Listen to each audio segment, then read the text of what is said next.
اگر آپ یہ دیکھنا چاہیں کہ ایک درخت کی جڑیں کتنی زیادہ مضبوط ہیں تو آپ اس کے لیے کیا کریں گے؟ زمین کھودنا شروع کر دیں گے کہ جا کر دیکھیں کہ اس کی جڑیں کتنی مضبوط ہیں؟ نہیں. جو کاشتکار حضرات ہیں، جو علم زراعت سے علم رکھتے ہیں، وہ جانتے ہیں کہ اگر آپ یہ دیکھنا چاہیں کہ کسی درخت کی جڑیں کتنی زیادہ مضبوط ہیں تو آپ یہ دیکھیں کہ اس کی شاخیں کتنی تر و تازہ ہیں. جتنی کسی درخت کی شاخیں تر و تازہ ہوں گی اتنی ہی اس کی جڑیں مضبوط اور اتنی ہی جڑیں اس کی تر و تازہ اور پائیدار ہوں گی. اگر ایک درخت کی شاخیں سوکھی ہوئی ہوں، تر و تازہ نہ ہو، تو اس کا مطلب یہ ہے کہ اس کی جڑیں اتنی ہی زیادہ کھوکھلی ہیں، اتنی ہی زیادہ کمزور ہیں. تو اسی طرح ہم دنیا کو بتلاتے ہیں کہ جس طرح اگر آپ دیکھنا چاہیں کہ کسی کا عقیدہ کتنا زیادہ مضبوط ہے تو آپ کو دیکھنا پڑے گا کہ اس کا عمل کتنا زیادہ مضبوط ہے. جتنا کسی کا عمل مضبوط ہوگا اتنا ہی اس کا عقیدہ مضبوط ہوگا. اور اللہ رب العزت کی یہ تقسیم ہے کہ اللہ رب العزت نے تقسیم قبلہ ایسے کی ہے کہ اصول دین کا سوال، یہ بنیادی چیزیں ہیں. کیونکہ میری بہت سے افراد سے ملاقات ہوتی ہے، یہ بنیادی چیزیں بعض افراد کو معلوم نہیں ہوتی.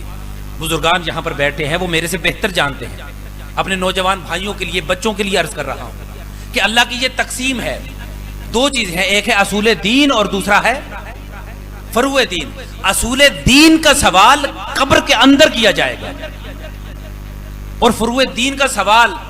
قبر میں نہیں کیا جائے گا بلکہ روز قیامت کیا جائے گا. اور یہ اللہ کا کرم ہے، اگر ایک شخص کا عقیدہ بالکل ٹھیک ہو، یعنی ایک شخص اللہ کی توحید پر ایمان رکھتا ہو، اس کا عقیدہ رسالت بھی ٹھیک ہو، اس کا عقیدہ نبوت بھی ٹھیک ہو، اس کا عقیدہ امامت ٹھیک ہو، عقیدہ قیامت ٹھیک ہو، لیکن اگر کچھ اس کی نمازیں رہ جائیں، روزے رہ جائیں، حج رہ جائے، خمس و زکوٰۃ رہ جائے اور اس کا انتقال ہو جائے، تو شریعت نے اس کے لیے اتنی چھوٹ دی رکھی ہے کہ اگر اس کا عقیدہ ٹھیک ہوگا، اگر اس کے اصول دین بالکل ٹھیک ہوں گے، تو اگر وہ شخص دنیا سے چلا جائے، اس کی نمازوں میں کوئی کمی رہ جائے، روزے میں کمی رہ جائے، حج و زکوٰۃ میں کوئی کمی رہ جائے، تو اور اس کے بعد اگر اس کی نیک اولاد دنیا میں ہے، اگر وہ اپنے ماں باپ کی قضا نمازوں کو پڑھا دے تو اللہ رب العزت اس کا کھاتا پر کر دے گا. اگر اس کے کچھ روزے رہ گئے ہیں تو اس کو جنت کا مستحق قرار دے دے گا. اگر اس کا حج اور خمس و زکوٰۃ رہ گیا ہے، اگر اس کی اولاد اپنی طرف سے ادا کروا دے تو وہ جنت کا مستحق ہو جائے گا. لیکن اگر کسی شخص کا عقیدہ ہی ٹھیک نہیں ہے، اگر کسی کے اصول دین ہی ٹھیک نہیں ہے،